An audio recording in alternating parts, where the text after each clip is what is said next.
Aku dulu seorang guru di Sintium.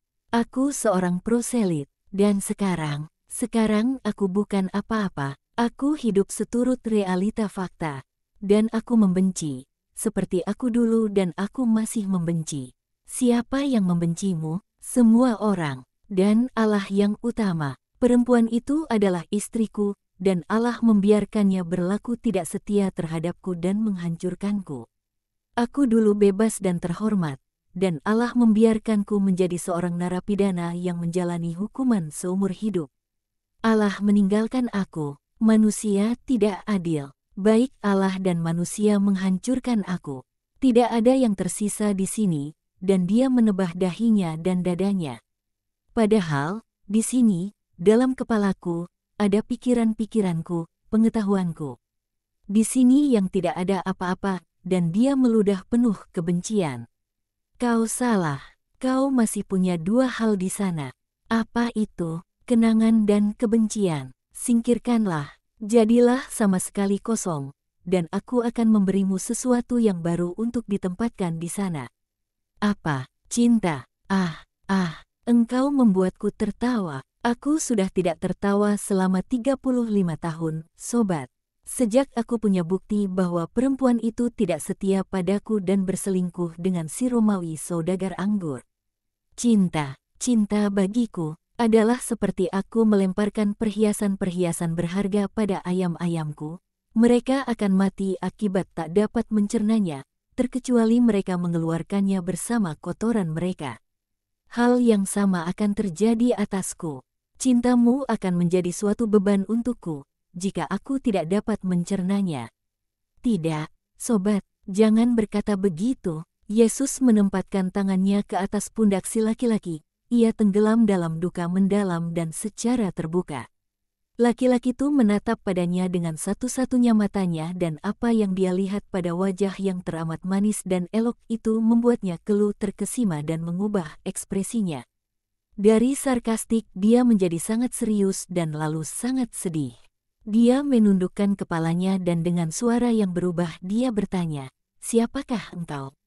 "Yesus dari Nazaret, Mesias." "Engkau, aku. Tidakkah kau tahu mengenai aku, sebab kau sangat banyak membaca?" "Aku tahu, tapi aku tidak tahu bahwa engkau hidup dan, lebih dari itu semua, aku tidak tahu ini. Aku tidak tahu bahwa engkau sangat baik terhadap semua orang, dengan demikian juga terhadap pembunuh. Ampunilah aku atas apa yang sudah aku katakan tentang Allah dan cinta. Sekarang aku mengerti mengapa engkau ingin memberiku cinta. Sebab tanpa cinta dunia adalah neraka, dan engkau, Mesias, ingin menjadikan sebuah firdaus darinya, sebuah firdaus dalam setiap hati. Berikan padaku kenangan dan kebencian yang membuatmu sakit dan biarkan aku menempatkan cinta dalam hatimu. Oh, andai aku mengenal engkau sebelumnya, maka, tapi ketika aku membunuh, engkau tentunya belum lahir. Tapi sesudahnya, ketika aku bebas, sebebas seekor ular dalam hutan, aku hidup untuk meracuni orang dengan kebencianku. Tapi kau juga melakukan kebaikan.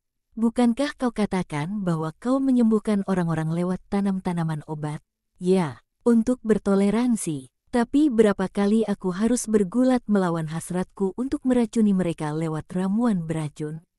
Lihat, aku mencari pengungsian di sini sebab ini adalah tempat di mana dunia diacuhkan dan yang diacuhkan dunia.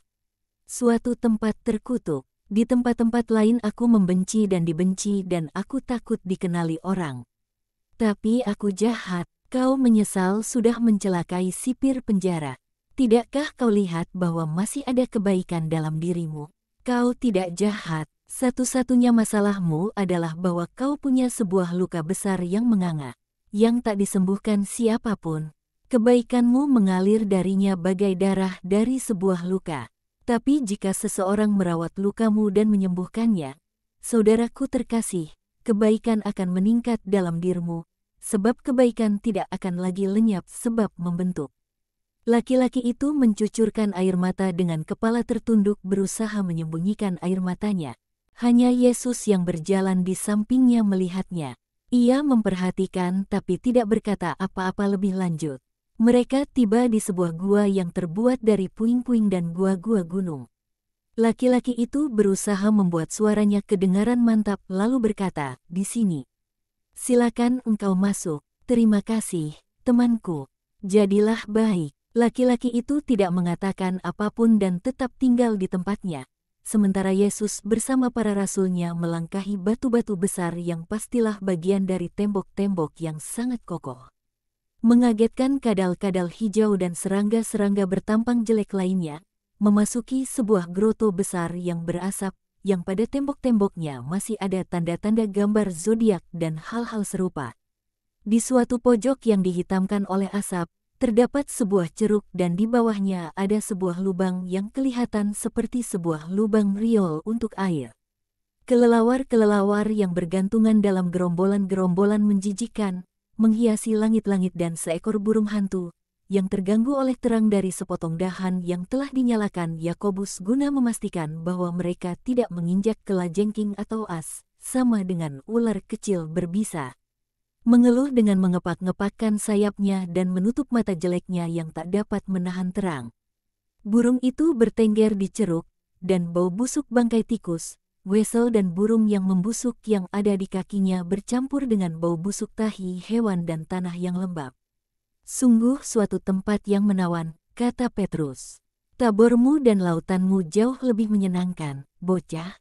Dan lalu ia berkata pada Yesus, "Guru, puaskan Yudas segera sebab ini bukan aula kerajaan Antipas." "Tentu, apa yang ingin kau ketahui?" Ia bertanya pada Yudas Keriot. "Baiklah, aku ingin tahu apakah dan mengapakah Saul berdosa dengan datang ke sini. Aku ingin tahu apakah mungkin seorang perempuan memanggil arwah. Aku ingin tahu apakah, lebih baik jika engkau berbicara. Aku akan mengajukan pertanyaan-pertanyaan padamu."